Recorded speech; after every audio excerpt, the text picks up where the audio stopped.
नमस्कार,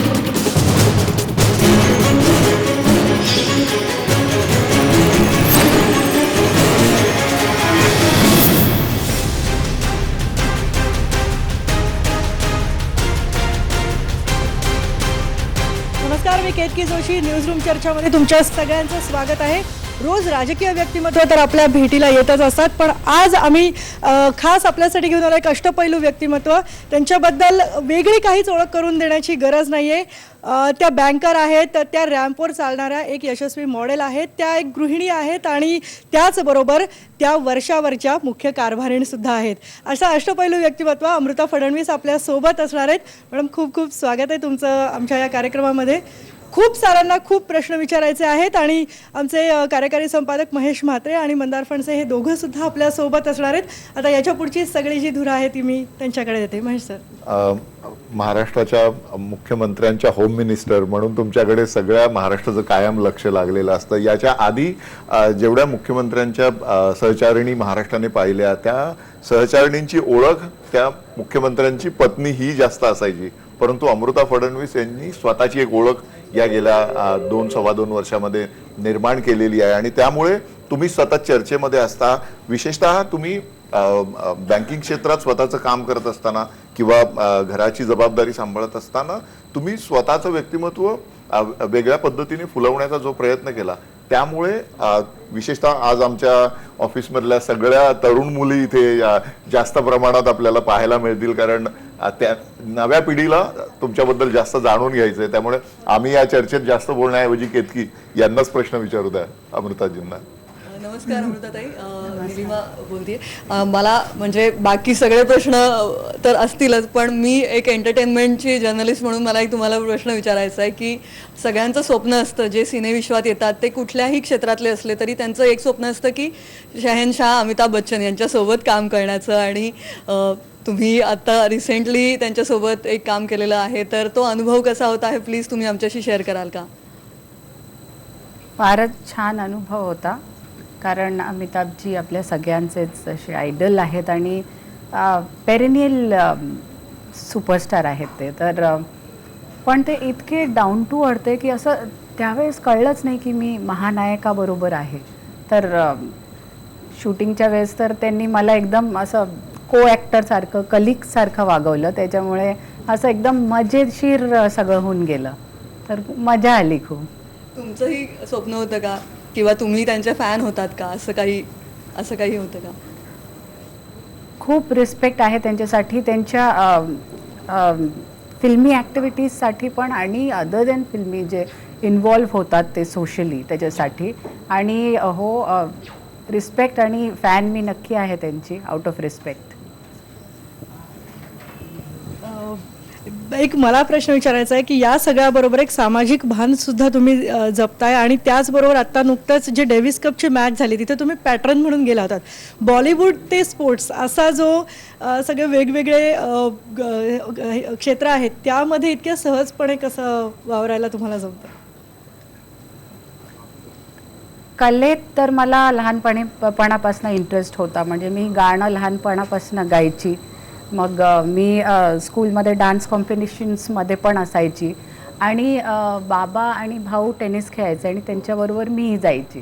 तर टेनिस मी लिटरली 10 वर्ष खेळलेलं आहे आणि मी स्टेट लेवलला पण गेलेली आहे थ्रू MSLTA मॅचेस ओनली. तर तसं माझं लिंक आहेच टेनिसशी. तर त्याच्यामुळे त्या लोकांना असं नाव पाहिजे होतं पेट्रन म्हणून, जे स्वतःही टेनिसशी कनेक्टेड आहेत. तर त्याच्यामुळे त्यांनी मला ऑफर केली तर मला आवडलं आणि मी घेतली. आणि आत्ता नुकतेच माझ्या बाबांना पण वेटरन्स डबल्स MSLTA फायनल्समध्ये ही got the award prize. Ma'am, मी चित्राली. माझा प्रश्न हा सगळ्यातून वेगळा अशासाठी आहे की आज मी या एजमध्ये पण माझ्या आईवर कुठे ना कुठे डिपेंडंट आहे. तुम्ही एक वर्किंग वुमन आहात, गायिका, मॉडेल, हे सगळ्यामध्ये दिविजाची आई म्हणून काय वेगळेपण आहे? म्हणजे दिविजासाठी तुम्ही ह्या सगळ्याला बाजूला सारून तिच्यासाठी काय बघता वापस? दिविजा माझी प्रायोरिटी आहे, सगळं एकीकडे. आणि दिविजाला जो क्वालिटी टाईम द्यायचा आहे तुम्ही बिलीव्ह नाही करणार, पण पहिले 3 वर्ष तर मी 90% वेळ अदर देन ऑफिस दिविजाबरोबर असायची. आता ती जशी इंडिपेंडेंट होत चालली आहे तर तिलाही माझी गरज थोडी कमी पडते, तर त्यात मी हे सगळं अजून ॲडजस्ट करून घेतलं आहे. पण तिला सेंटर ऑफ माझं पूर्ण लाईफ ठेवूनच मी बाकी सगळं ॲडजस्ट करते. तर तिचं होमवर्क असो, तिच्या क्लास मीटिंग्ज असो, किंवा रात्री तिला झोपवणं असो, हे सगळं मी मिस आऊट जनरली नाही करत. कुठे जायचं जरी असलं तर तो अर्धा तास मी घरी परत येऊन परत जाते, पण मी तिला तेवढा वेळ देतेच. अमृताताई, स्वागत आहे तुमचं IBN लोकमतच्या न्यूजरूममध्ये. जेव्हापासून मुख्यमंत्री देवेंद्र फडणवीसांचा शपथविधी झाला आहे तेव्हापासून आम्ही तुम्हाला वेगवेगळ्या रूपांमध्ये बघतो आहोत आणि एक कॉम्प्लिमेंट आहे तुम्हाला की तुमच्या दोघांचं रिलेशन जे आहे ते खूप इक्वल वाटतं आम्हाला. म्हणजे तुमच्यामध्ये खूप छान डायलॉग असेल असं एक वाटतं. दुसरं म्हणजे जसं तर तुम्हाला प्रश्न विचारले जात आहेत मॉडेलिंग, सिंगिंगबद्दल. बऱ्याच वेळा हे सगळं तुमची पॅशन जोपासत असताना काही वेळा टीका पण होते की मुख्यमंत्र्यांच्या पत्नीनी अशा फील्डमध्ये उतरावं का, किंवा त्यांचा एक वेगळा रोल आहे. अशा बरेच संमिश्र प्रतिक्रिया आपल्याला ऐकायला मिळतात. त्याच्यावर तुमचं मत काय आहे? मला वाटतं की जे मी आहे ते मी आहे आणि मी रिप्रेझेंट करते तुम्हाला. तुम्ही जशा आहात तशीच मी आहे आणि जर मी माझं हे व्यक्तिमत्व दाबून टाकलं तर मी एक फॉलोअर होईन. आधीच्या काळाच्या जर तुम्ही मुख्यमंत्र्यांच्या बायकांशी कंपेअर केलं, त्यांच्या वेगळे चांगलेपणा पण होते आणि वेगळे पॉईंट्स होते त्यांच्यातही. आता मी त्यांना एम्युलेट केलं तर ती मी नाही राहणार. ही मी आहे आणि मला तुम्हाला रिप्रेझेंट करायचं आहे, तर मला स्वतःला दाबणं कधी जमलेलंच नाही आहे, तर मी दाबूच नाही शकत. अमृताजी, जसं आत्ता आरतीने पण तुम्हाला म्हटलं की एकतर सगळ्या क्षेत्रामध्ये आम्हाला तुमचा वावर दिसतो आणि तोही आत्तापर्यंतच्या मुख्यमंत्र्यांची पत्नी किंवा मुख्यमंत्र्यांची वाईफ म्हणून एक इमेज आमच्या सगळ्यांसमोर होती, ती कम्प्लिटली तुम्ही चेंज केली. तर कुठेतरी फर्स्ट लेडी म्हणून अमृता फडणवीसचा आता उल्लेख होतो, महाराष्ट्राची फर्स्ट लेडी. तर खरंच असं तुम्हाला वाटतंय का? सर्वात आधी फर्स्ट लेडी हे जे टायटल असतो हा गव्हर्नरच्या बायकोचा असतो, तर मला कोणीतरी उचलून दिला आणि तो चालू आहे तर तो चालू आहे. Otherwise governor's wife is the first lady of the state. तर फर्स्ट लेडी मीन्स वॉट?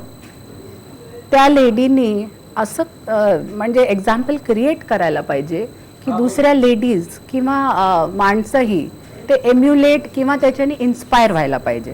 तर मी हे फर्स्ट लेडी या नावाने मी पण एक्स्ट्रीमली इन्स्पायर्ड आहे आणि मी ट्राय करते की जेही मी माझे पॉझिटिव्ह पॉईंट्स दाखवू शकू आणि त्याच्यामुळे जर कोणी इन्स्पायर झालं तर फर्स्ट लेडी ह्या टायटलला मी थोडा तरी न्याय देऊ शकेन. Are you enjoying this life? म्हणजे मुख्यमंत्र्यांची पत्नी होण्याआधीची अमृता फडणवीस आणि आताची अमृता फडणवीस, तुम्ही तुमची एक वेगळी आयडेंटिटी खरं तर एक निर्माण केलेली आहे. I am extremely happy with this life. म्हणजे आधी माझे वेगळे प्लस आणि आधीच्या लाईफचे प्लस मायनस पॉईंट्स होते, आत्ताचे पण वेगळे आहेत, पण मी ही फेज पण ॲब्सोल्युटली एन्जॉय करते आहे आणि मी माझा 100% देते आहे. अमृताजी, हु इज युअर आयकॉन? म्हणजे तुम्ही कोणाला म्हणजे इन्स्पिरेशन म्हणून तुम्ही कोणाकडे बघता? My immediate icon is my mother. माझी आई ही एक प्रोफेशनल लेडी अशी मी पाहिली आहे लहानपणापासून, पण तिने घराकडे पण लक्ष दिलेलं आहे. मी चौफेर होती ती बॅडमिंटन गोल्ड मेडलिस्ट होती, डॉक्टर आहे, आत्ता पण ॲट 62 ती प्रॅक्टिस करते, 2-3 ऑपरेशन्स पर डे करते. तर इमिडिएट आयकन माझी आईच आहे. आणि बाकी तर तुम्ही जर तुमच्या कलिगला पण पाहाल, त्यांची लाईफ पाहाल, एक सामान्य स्त्री पण माझी आयकन आहे. जर मी मल्टीटास्किंग करू शकते ती सामान्य स्त्रीला पाहून, कारण ती काय काय करते एक सामान्य स्त्री? घर पाहिल, सोशल एंगेजमेंट्स पाहिल, मुलं पाहिल, ऑफिस पाहिल आजच्या जमान्यात.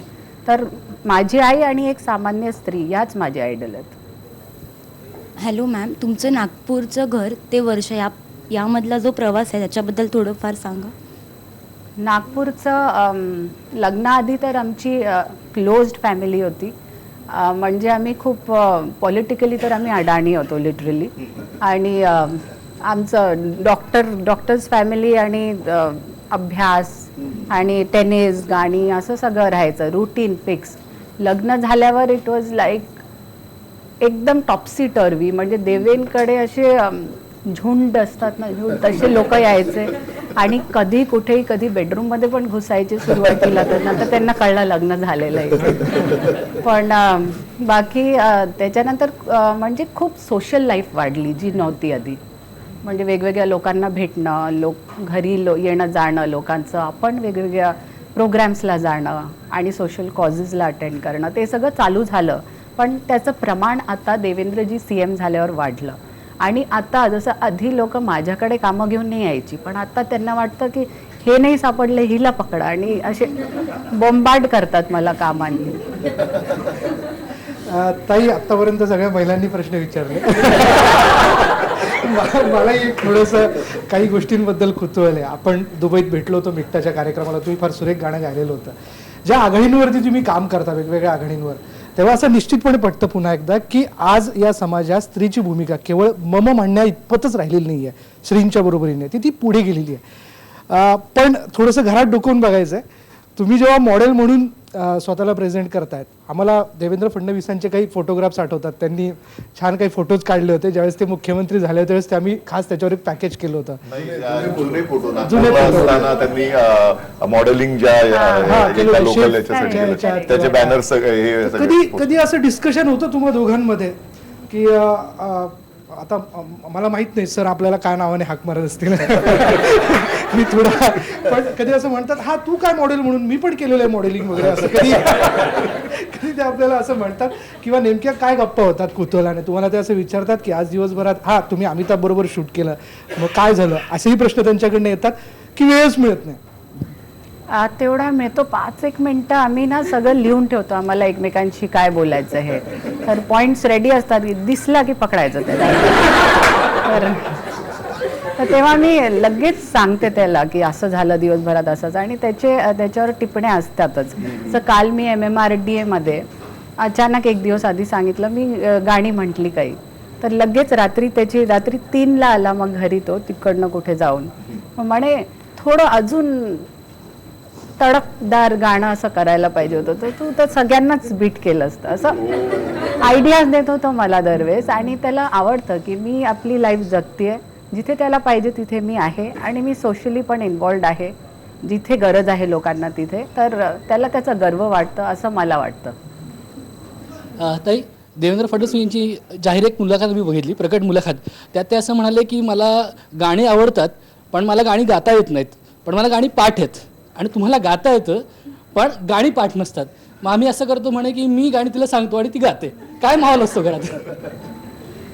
मला वर्डिंग्स मी खूपदा विसरून जाते गाण्यांचे, तर तो मला मागणं की पुढच्या लाईन्स नाही तर लिहून देतो, मग मी म्हणते खूपदा. आणि त्याला म्हणायला सांगितले तर मी मधनं त्याला ट्यून आठवून देते गाण्याची, की त्याने कसं तरी थोडं प्रेझेंटेबल तरी म्हणून द्यावं. तुमच्या दोघांचं आवडतं गाणं कोणतं ड्युएट म्हणून? ड्युएट आम्ही चुराली आहे तुमने म्हटलेलं आहे लग्नाच्या वेळेस, आणि एक गाणं जे आम्ही आता बिलकुल नाही म्हणत, पिया तू अब तो आजा. त्याच्यात तो फक्त अमृता माय डार्लिंग असं म्हणतो. अमृताताई, राजकारणात मुख्यमंत्र्यांचा शब्द अंतिम असतो, म्हणजे राजकारण असो प्रशासन असो, घरात नेमकं काय असतं, कुणाचा शब्द अंतिम असतं? आणि दुसरा प्रश्न, राजकारणात प्रचंड ताणतणाव आणि हे सगळं असतात, जेव्हा CM साहेब घरी येतात तेव्हा काय आता युती तुटली आहे, कोणी टीका करते, मुलीची काय प्रतिक्रिया असते, किंवा तो तणाव हलका करण्यासाठी तुम्ही काय म्हणजे करता? युती तुटली तेव्हा बाय चान्स मी देवेंद्रजींबरोबर होती, ते मोबाईलवर होते, असं पाहून युती तुटली. मी म्हटलं okay, very good for you. बस, म्हणजे ते नुसतं इन्फॉर्म करतात, असे ब्लँक असतात, कधी कधी कळत नाही आत काय चालू आहे, पण इन जनरल ते खूप एकदम शांत, वरून असं शांत समुद्र असतो ना तसं. आणि खवळलेले कधी बघितलेत का, म्हणजे असं कुठल्या मुद्द्यावर? ते कधी कधी सेशन मध्ये आणि पार्लिमेंट मध्ये. घरी नाही, घरी अलाउड नाही. अंतिम शब्द घरी कोणाचा असतो? कशात त्याच्यावर आहे. म्हणजे घरी मुलीच्या बाबतीत माझा असतो, हाऊस मॅनेजमेंट माझा असतो, बाकी काय राहतं काही. एक अलीकडच्या काळामध्ये नोटबंदी ज्यावेळेला झाली त्यावेळेला एक तर तुम्ही बँकेमध्ये आहात, म्हणजे बँकिंग क्षेत्राची पण सगळं तुमचं माहितीचं क्षेत्र आहे आणि घर पण चालवायचे आणि निश्चित म्हणजे देवेंजींना काही तेवढा वेळ मिळत नसेल घराकडे बघायला. नोटबंदीच्या वेळेला कसं तुम्ही मॅनेज केलं सगळं? नोटबंदीच्या वेळेस आता आपल्या सगळ्यांना माहिती आहे जे डिसिजन घेतलं गेलं अचानक, त्याच्या मागे रिझन्स होते आणि खूप पॉझिटिव्ह रिझन्स होते ज्याच्यामुळे आपल्याला थोडा त्रास सहन करावा लागला. पण त्याच्यात प्लस पॉईंट हे झालं की आपण डिजिटली सॅव्ही होत चाललो आहे आता आणि पुढेही होत जाऊ. आणि त्याच्यात मला आधीपासून चेक इश्यू करायची सवय होती, मला आधीपासूनच ऑनलाईन ट्रान्झॅक्शन्सची सवय होती, तर त्याच्यात काही टेन्शन नव्हतं. फक्त आता ते छोटे मोठे जे खर्च आहेत फ्रूटवाले हे ते सगळे थोडं बहुत कॅश विड्रॉल एकदाच केलं होतं आणि तसं चालवलं चेक्स आणि ऑनलाईन ट्रान्झॅक्शन्सवर. नोटबंदीचा फटका मी तुम्हाला माझ्याकडे जे कामं करतात त्यांना पण इंटरनेट कनेक्टिव्हिटी सांगितली कशी असते आणि ऑपरेट कसं करायचं तेही सांगितलं 2-3 लोकांना, त्यांनी ट्राय केलं. मॅडम, नागपूर सिटी आणि मुंबई सिटी याबद्दल तुम्ही काय सांगा? तुम्हाला कुठची सिटी जास्त प्रिय आहे? काय फरक काय आहे, जाणवला का तुम्हाला? मला दोन्ही प्रिय आहेत. नागपूर मी जिथे आम्ही बॉर्न झालो आणि आमचे सगळे लहानपणाचे रिलेटिव्स फ्रेंड्स सगळे तिथे आहेत. आणि मुंबईला आल्यावर इथे मुंबई इतकी ॲक्सेप्टिंग आहे की त्यांनी असं ॲक्सेप्ट करून घेतलं. जसं मी त्या नावातच मम, बा आणि आईसारखं ॲक्सेप्ट करते मुंबई सगळ्यांना. तर मुंबई मला इक्वली आवडली आहे, पण नागपूर माझ्या आईचं घर आहे, माझं घर आहे, देवींचं घर आहे. तर नागपूर तर मनाच्या जवळ राहीलच. आमचा एक प्रश्न विचारावा वाटतो तो म्हणजे विरोधी पक्षनेते असलेले देवेंद्र फडणवीस आणि आताचे मुख्यमंत्री देवेंद्र फडणवीस यांच्यामधला म्हणजे व्यक्ती तीच आहे, पद खूप मोठं आणि खूप जबाबदारीचं आहे. कुठला मोठा फरक तुम्हाला जाणवला देवेंद्र फडणवीस यांच्यामध्ये? नाही, तुम्ही आधी म्हणाला होता राजकीय प्रश्न नको, ती नागपूरची आहे त्यामुळे तिने राजकीय प्रश्न तुम्हाला विचारलेला आहे. मला फरक हा जाणवला की आधी ते फोकस्ड होते, आत्ताही आहे, पण आता एक प्रेशर असतो, काही म्हणा, एक प्रेशर लेवल कॉन्स्टंट असतो जो आधी नव्हता. आधी आक्रमक होऊन ओरडायचे जास्त ते लोकांवर, पण आता त्यांना other side, he is in the other side, तर डिलिव्हर करायचं आहे त्यांना. त्याचा एक वेगळा प्रेशर असतो, टाईमलाईन्स असतात आणि एक्सपेक्टेशन्स खूप आहेत, तर त्याच्यामुळेच तो प्रेशर अजून जास्त वाटतो. आणि जेव्हा माणूस एक एम ठेवतो की आपल्याला महाराष्ट्र इथून नंबर 1 वर न्यायचा आहे, तर तेव्हा एक जो जुनून येतो, तो जुनून मी आता त्यांच्यात पाहते.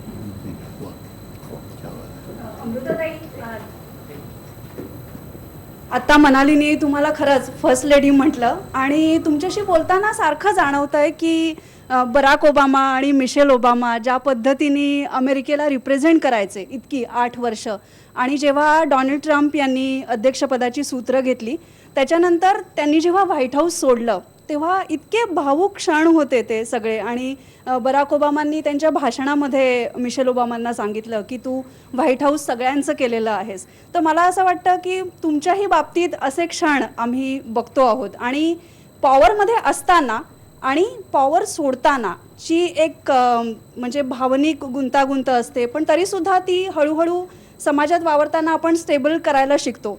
तर तुमच्या मते पॉवरचा अर्थ काय आणि तुम्ही तुमची पॉवर कशी मेंटेन करता? पॉवरचा अर्थ माझ्या मते, जर तुम्ही लोकांना करेक्ट रिझनसाठी युजफुल झाला तर तो पॉवर कामाचा आहे. जर लोकांनी तुम्हाला आउट ऑफ फिअर नाही, आउट ऑफ लव्ह ॲक्सेप्ट केलं, त्याला मी पॉवर म्हणीन. Power of politics but giving you power of love. तर मला असं वाटतं पॉवर इज नथिंग बट जे लोकांनी दिलं आहे आणि जे आपल्याला लोकांना परत करायचं आहे. तर त्याच्याशिवाय मला पॉवरचं इम्पॉर्टन्स नाही वाटत. म्हणजे स्वतःसाठी स्वतः बिझनेसेस ओपन करा किंवा स्वतः काही तुम्ही स्वतःचं करत राहा, ह्या रिझनसाठी पॉवर यूज करणं इज मिसयूज ऑफ पॉवर. तर जास्तीत जास्त तुम्ही लोकांना यूज व्हाल त्याच्यासाठी जर तुम्ही तो कामास आणला पॉवर, तर तो तुम्ही पॉवरमध्ये नसला तरी लोकांचं प्रेम मग तुमच्याबरोबर राहील. आणि तो जो ज्यांना ती इन्सिक्युरिटी असते की पॉवर नसला तर काय, लोक आपल्या मागे पुढे नसतील, हे नसेल, ती पण नाही राहणार. कारण तुम्ही त्याच्यासाठी हंग्री नाही आहात आणि लोक तसेही तुमच्याबरोबर आहेत तुमच्या चांगल्यापणासाठी. तर आणि मिशेल ओबामा एक पॅशनेट लेडी आहे, म्हणजे तिने लोकांसाठी खूप काही केलं आहे आणि तिला ती मनापासून एम्पथी असते, ती लोकांसाठी आहे. तर तिचं ते क्लोजिंग स्पीच पण किती टचिंग होतं. तर ती पण एक आयडल आहे माझी आणि तसंच काही असा छाप सोडण्याची इच्छा आहे. आरतीने आता जागतिक व्यासपीठावर नेलाय प्रश्न म्हणून, कारण ती जगाच्या पाठीवर सतत फिरत असते, त्यामुळे तिने म्हणून मला अंजेला मर्केल ज्या स्वतः बँकर आहेत आणि त्यांचं राजकारणातलं स्थान जर्मनीच्या, याबद्दल तुमच्या काय कॉमेंट्स आहेत आणि तुम्ही कधीतरी राजकारणात येणार का, त्याबद्दल काय? नाही, दॅट इज एक्सेप्शनली आउटस्टँडिंग मी म्हणेन. आणि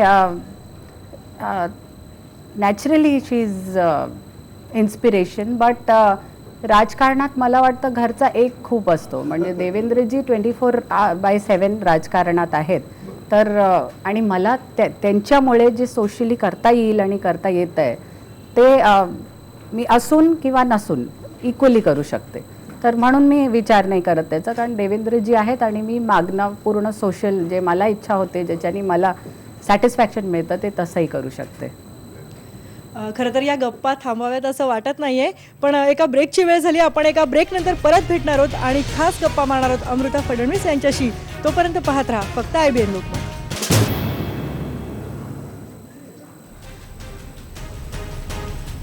न्यूजरूम चर्चामध्ये आपण गप्पा मारतोय अमृता फडणवीस यांच्याशी आणि भरपूर प्रश्नांची उत्तरं त्यांच्याकडून आपल्याला हवी आहेत. मस्त गप्पा रंगल्यात. पल्लवीला काय विचारायचं आहे, पल्लवीकडे देते. मॅम, मला तुम्हाला एक प्रश्न विचारायचा आहे की तुम्ही आधीच्या अमृता फडणवीस आणि आत्ताच्या अमृता फडणवीसमध्ये खूप सारा डिफरन्स आहे की तुम्ही तुमच्या फिटनेसकडे कशा पद्धतीने लक्ष देता आणि काय करता त्याच्यासाठी?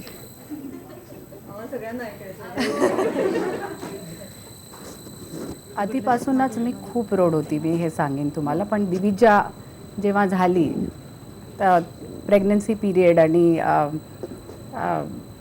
तिला जेव्हा मी नर्चर करत होती तो वेळ, तेव्हा मी भरपूर खायची आणि मी 21 किलो गेन केलं होतं.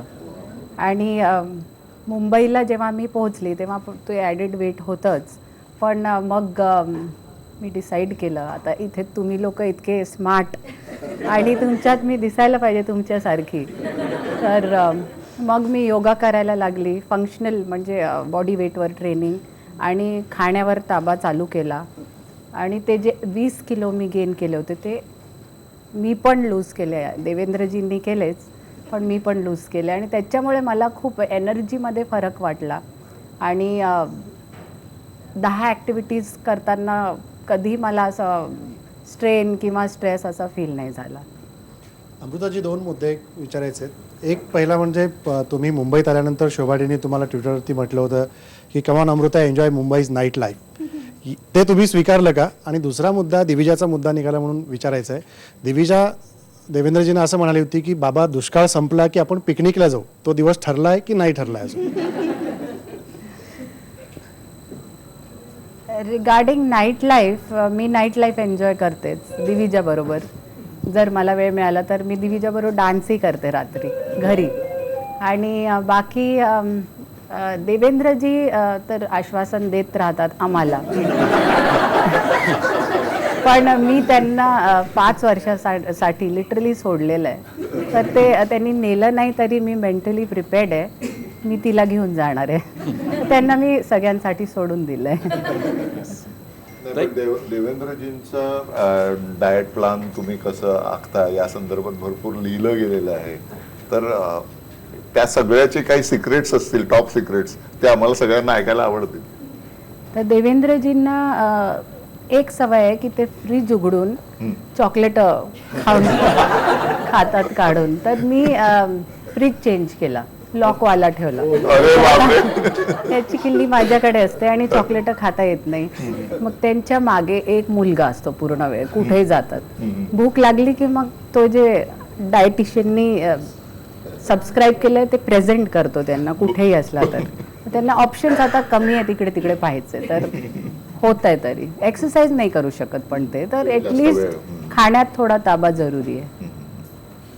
ताई तुमचं आणि सासूबाईंचं नातं कसं आहे नेमकं हा प्रश्न अशासाठी विचारला की कारण तुम्ही देवेंद्रजी सीएम झाल्यानंतर मुंबईत आलात तुम्ही एकदम तुमची लाईफस्टाईल बदलून गेली तर ते हे कसं ॲक्सेप्ट करतात? त्यांना त्या खूप ॲडजस्टिंग आहेत माझ्या सासूबाई आणि त्यांना हे दिसतं की आम्ही दोघं त्यात हॅपी आहोत आणि दुसरी गोष्ट म्हणजे त्यांना माहीत आहे एन्व्हायरमेंट कसं आहे आणि त्यांना हे पण माहीत आहे आधीपासनं माझ्या काय इच्छा होतात. म्हणजे नागपूरला तर आम्ही तास 2 तास असे बोलत बसायचो जी आता वेळ नाही मिळत आम्हाला. मी आणि सासूबाई त्यांनीच मला पॉलिटिक्सच्या बाबतीत खूप सांगितलं सुरुवातीला जे मला काही माहीत नव्हतं. तर त्यांना आयडिया होती आधीपासनं की हिला गाणं आवडतं हिला चान्स मिळाली की उडी मारते गाण्यात. म्हणजे ती नागपूरलाही मिळायची तर मी जाऊन गाणं म्हणून यायची स्टेजेसवर. तर ते त्यांना एक्सपेक्टेड होतं की इथे चान्स मिळाली तर ती करेल. आणि दुसरी गोष्ट त्या ब्रॉड माइंडेड आहेत म्हणजे त्या एकदम म्हणजे ही सूनबाई आहे तर ती हिने असंच राहावं किंवा तसंच राहावं असं नाही आहे त्यांचं. तर त्या स्वतः म्हणतात तुला जे वाटतं ते कर बस आनंदी राहा. तर आणि दिविजाला पण खूप त्या एनकरेज करतात की जे करायचं आहे करावं आणि तिच्याबरोबर शाळेत जातात कधी कधी सोडायला. तर त्यांच्यामुळे मी ॲक्च्युली बाहेर आरामात फिरू शकते कारण दिविजासाठी ते आहेत. ताई एक प्रश्न आहे कोपर्डी घटना जेव्हा झाली तर त्या सगळ्या अनुषंगानं राज्यावर खूप मोठ्या प्रमाणात चर्चा झाली. तर अशा जेव्हा घटना घडतात बलात्कार किंवा इतर अनेक महिलांच्या अत्याचाराच्या संदर्भातील घटना तेव्हा घरी तुमचा एक संवाद कसा असतो देवेंद्रजींचा? त्यांच्या बोलण्यातून सुद्धा खूप चीड व्यक्त होत होती कोपर्डीच्या घटनेनंतर. हा एक प्रश्न. आणि दुसरा तुमच्या वैयक्तिक आयुष्या अनुषंगाने की पिक्चरला जाणं किंवा नाटकाला जाणं पाठीमागच्या काळातला कोणता चित्रपट किंवा नाटक तुम्ही दोघांनी दिविजासोबत पाहिलं आणि दंगल पाहिला का? आणि दंगल पाहिल्यानंतर तुमच्याही मनात अशी भावना आहे का की मारी छोरी छोरो से कम आहे? कोपर्डी सारख्या घटना तर म्हणजे अनफॉर्च्युनेट आहेत. म्हणजे ह्युमॅनिटीवर जो सगळ्यात मोठा डाग असू शकतो ते कोपर्डी सारखी घटना आहे आणि त्याच्यामुळे खूप जास्त म्हणजे मनात असं दुःख राहतं त्या बाबतीत. आणि ते देवेंद्रजींचं पण ते लेवल ऑफ टेन्शन दिसून येतं. पण त्या बाबतीत मी दिविजाशी पण बोलते कधी कधी की तिने पण अवेअर राहावं. छोटी आहे अजून 7 इयर्सची पण तिला आम्ही थोडं बहुत सांगतो प्रिव्हेलंट कंडिशन्स कशा असू शकतात. आणि त्या बाबतीत आता आपल्याला पूर्ण रेव्होल्युशन करण्यासाठी जन आंदोलनच लागेल असं मला वाटतं. Other than law other than prompt police आपल्याला उभं राहायचं आहे. या लोकांसाठी त्यांच्या आईबाबांना उभं राहायचं आहे हे खूप जरुरी आहे. तर अशा घटना आधी तर या एक्सपोजच नाही व्हायच्या. आता त्या एक्सपोज होत आहेत. कन्व्हिक्शन रेट्स वाढलेत. पण तरी व्हायलाच नको याच्यासाठी आपल्याला मॉरली या मुलांकडे लहानपणापासून आईबाबांनी त्यांना इक्वली वाढवणं त्यांच्याकडे त्या प्रकारे लक्ष देणं एका स्त्रीला रिस्पेक्ट करणं शिकवणं हे सगळं खूप जरुरी आहे. ती सोसायटीच करू शकते आणि कोणी असं केलंच त्याच्यानंतर तर लॉची धाक जरुरी आणि पोलीसची प्रॉम्प्ट. चित्रपट मी नागपूरला देवेंबरोबर पाहिला होता एकत्र लगान. त्याच्यानंतर आम्ही पाहिलाच नाही एकत्र कोणताही चित्रपट. खूप वर्ष झाली म्हणजे त्याला. खूप वर्ष म्हणजे आधी पण असाच होता म्हणजे तो. आणि आता दिविजा जाऊन हा पाहून आली पिक्चर आमिर खानजींचा दंगल. मी नाही पाहिलेला माझा राहिलेला आहे कारण देवेंद्रजींनी म्हटलं होतं की हा मी नक्की तुझ्याबरोबर पाहिल म्हणून मी आशेत नाही राहत. मॅम मला तुम्हाला असं विचारायचं आहे की आतापर्यंतचा प्रवास तुमची कॉलेज लाईफ कशी होती? म्हणजे बालपणापासून शिक्षणापर्यंतचा प्रवास कसा होता? कॉलेज लाईफ खूप टॉम्बॉईश गेली. म्हणजे अभ्यासात मी खूप पुढे होती गेम्समध्ये आणि गाण्यामध्ये. पण त्याच्याशिवाय म्हणजे आमचा जो ग्रुप होता मुलींचा तो असा रेड जीन्स येल्लो टॉपवाला ग्रुप होता. तर आम्हाला असे लोक घाबरायचे थोडे. पण बाकी आम्ही गर्भापासून तर स्टडीजपर्यंत सगळं एन्जॉय केलेलं आहे कॉलेज लाईफमध्ये. हॅलो मॅम, तुम्ही मगाशी बोलला की तुमची पहिली प्रायोरिटी दिग्विजय आहे, बट तिची कधी अशी तक्रार असते की बाबा आपल्याला टाईम देऊ शकत नाही जास्त त्यांच्या बेडू शेड्यूलमध्ये. कधी कधी अशी तिची तक्रार आली का तुमच्याकडे? ती कधी कधी म्हणते की बाबा वेळ नाही देऊ शकत, पण तिला समजतंय की जे पण आहे बाबांमुळे आहे आणि जो आम्हाला रिस्पेक्ट आहे किंवा तिला जी अपॉर्च्युनिटीज मिळत आहेत ते सगळे बाबांमुळे तिला कळतं आणि लोकांसाठी जे बाबा करत आहेत ते पण तिला कळतं. तर त्याच्यामुळे ती अंडरस्टँड करते. वरून आजी आहे तिची, मी पण वेळ देते, मी ती माझ्या कार्यक्रमांना पण घेऊन जाते तिला. तर तसं तिला तेवढं मिस नाही होत. सुरुवातीपासूनची सवय आहे, म्हणजे सुरुवातीला पण असा वेळ कधी नाही देऊ शकले. जेव्हा ती झाली म्हणजे वेन शी वॉज बॉर्न तेव्हा पण इलेक्शनच चालू होते, तर तो 2-2, 3-3 महिने तर भेटूच नाही शकायचा. मी माझ्या आईच्या घरी होती पहिले 3-4 महिने. तर सुरुवातीपासूनच तशी सवय आहे तिला. पण क्वालिटी टाईम बाबा 4-5 मिनटं जरी भेटले रोज नाही तरी 2-3 दिवसात तर ती खुश राहते. अमृताजी, एक प्रश्न असा होता की आई म्हणून, बायको म्हणून अशा वेगवेगळ्या रोलमधनं आपल्या करिअरच्या वेगवेगळ्या वाटा निवडत असताना सुद्धा तुम्ही पण यातनं सुटलेला नाहीत, म्हणजे ह्या सगळ्या गोष्टीतनं जावंच लागतं तुम्हाला सुद्धा. तर मग एखाद्या स्त्रीने कुठली मॉरल्स फॉलो करावी असं काही तुम्हाला वाटतं का? किंवा तुम्ही काय मुद्द्यांवर स्ट्रिक्ट आहात की ह्या गोष्टी मी फॉलो करत आलेल्या आहात एवढ्या वेळात, म्हणजे करिअर, घर, ह्या सगळ्या गोष्टी करत असताना आणि एवढं सक्सेसफुल असताना? मला वाटतं डिग्निटी असणं खूप जरुरी आहे. स्वतःची डिग्निटी जी असते, जसं मी तुम्हाला एक एक्झाम्पल देऊ शकते की ॲक्सिस बँकमध्ये जेव्हा दिविजा झाली तेव्हा माझी प्रमोशन ड्यू होती, पण मी प्रायोरिटी नव्हती देऊ शकत बँकेला. मी जास्त तिच्या मागेच असायची आणि बुट्ट्या मारायची, अशी ती फेज होती माझी. तर तेव्हा मी माझी कलिग होती, मी होती, तेव्हा तिला प्रमोशन मिळाली, मला नाही. तर मी त्याच्यासाठी आउट ऑफ द वे जाऊन काही नाही केलं. तुम्हाला सेल्फ रिअलायझेशन पाहिजे, तुम्ही त्या लायक आहात का त्यावेळेस, कारण दुसरे लोक पण तेवढीच किंवा जास्त मेहनत करत आहेत. तर कोणाकडूनच्या थ्रू जाऊन स्वतःचं भलं करून घेण्यापेक्षा तुम्ही ज्या लायक आहात तेवढं तुम्ही स्वतःचं भलं होऊ द्या. मला वाटतं be happy with what you are other than just trying to push yourself. आणि दुसरी गोष्ट कॉन्फिडन्स. स्त्रियांमध्ये खूप गुण आहेत पण कॉन्फिडन्स कमी आहे, तर तो कॉन्फिडन्स जास्त राहायला पाहिजे. आणि एक लाईफमध्ये स्त्रियांनी पण एम घेऊन चालायला पाहिजे. तुम्ही हाऊसवाईफ आहात, तुम्ही किती कॉन्ट्रीब्युशन करू शकता NGOजमध्ये व्हॉलंटरीली. तुम्ही जॉब करताय तर तुम्ही जॉबचे एम्स ठेवा, त्या हिशोबाने मेहनत करा आणि ग्रॅब करा अपॉर्च्युनिटीज, पण don't take favours. That is what I don't like. ह्याच्या अनुषंगाने फक्त एक पुढचा ह्यालाच लागून एक मुद्दा होता की खूपदा असं होतं की तुम्ही आत्ता तुमच्या प्रत्येक क्षेत्रामध्ये जी मेहनत करत असाल ती कुठेतरी नजरेआड केली जाते आणि सामान्यांच्या चर्चा जेव्हा होतात तेव्हा असं होतात, अरे मुख्यमंत्र्यांची पत्नी आहे. मग तेव्हा वाईट वाटतं अशा जेव्हा कमेंट्स येत असतील किंवा असं बोललं जातं तेव्हा वाईट वाटतं, कारण मेहनत तर प्रत्येक गोष्टीमध्ये असते म्हणून आज तुम्ही इथे आहात, पण तरीसुद्धा ते नजरेआड होतं आणि बोललं असं जातं. ते असं होतंच की अमिताभ बच्चन असले तर अभिषेक बच्चनचं असंच म्हणतील की he is the figure and he is just his son. तर तसं मला वाटतं खूपदा की मी अभिषेक बच्चन होते कधी कधी. बट इट्स ओके, कारण मी स्वतःच्या जे एफर्ट्स आहेत त्याला मी ट्रू आहे आणि मी 100% देते आणि I give my best. Hello ma'am, मला असं विचारायचं होतं, म्हणजे आता बँकिंग ते मॉडेलिंग हा जो प्रवास आहे त्याच्यापैकी म्हणजे as a banker, as a social worker किंवा ॲज अ सिंगर तुम्हाला अशी त्याच्यापैकी एखादी तरी अशी गोष्ट असेल की तुम्हाला ती खूप पॅशनेटली करावीशी वाटते, अशी ती कोणती गोष्ट आहे? पॅशनेटली या तिघांच्या व्यतिरिक्त मला आई म्हणून मी खूप पॅशनेट आहे. आणि सेकंड, मी जर I mean to any social activity आणि लोक ते खुश होतात ना, specially poorest of the poor, त्यांच्या चेहऱ्यावरची खुशी जर दिसली त्याच्यात मला एक आतून आनंद मिळतो, जे कशात नाही मिळते. मी सूर लावला तरी मला मिळतो, पण ह्याच्यात जास्त मिळतो मला. बँकिंग तर माझ्यासाठी एक ड्युटी आहे, एक लर्निंग एक्सपिरियन्स आहे, त्याच्यात मला तो एटर्नल प्लेजर नाही आहे, पण ड्युटी आहे. Otherwise Divija and some smiles on faces are my happiness. Ma'am, आमचा जो कॅमेरावर असणारा गणेश आहे त्याला पण काय विचारायचं आहे?